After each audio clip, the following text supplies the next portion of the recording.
Mesdames, Messieurs, bonjour. Ravi de vous retrouver pour cette nouvelle édition du JT Cultures et Marchés. Nous commencerons cette émission en évoquant les tensions annoncées sur les exports de maïs. Nous ferons ensuite un point sur les baisses de production de maïs et de soja en Argentine, avant d'expliquer la fermeté des cours des tourteaux de soja. Enfin, nous évoquerons la production record de colza en Australie et son impact sur les prix. Si la poursuite du corridor ukrainien d'exportation rassure les opérateurs, les faibles disponibilités en maïs des pays exportateurs les inquiètent.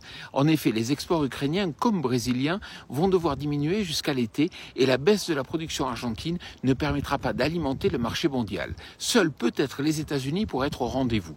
La situation pourrait donc se tendre avec la reprise de l'économie chinoise.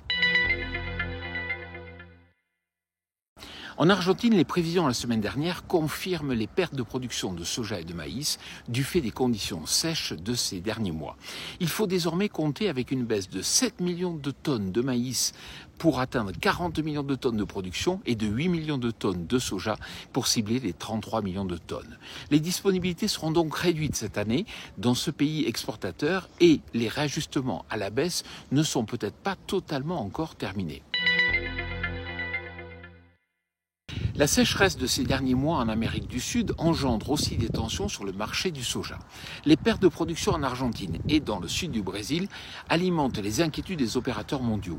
De plus, les exportations américaines de soja sont incertaines. Compte tenu que l'approvisionnement de l'Europe en tourteaux de soja semble tendu, les cours restent donc très fermes. 8,3 millions de tonnes, c'est la production australienne de colza qui est en forte hausse par rapport au précédent record de 6,8 millions de tonnes l'an passé. En effet, le phénomène climatique La Niña et les pluies importantes tout au long du développement du canola ont été favorables aux cultures.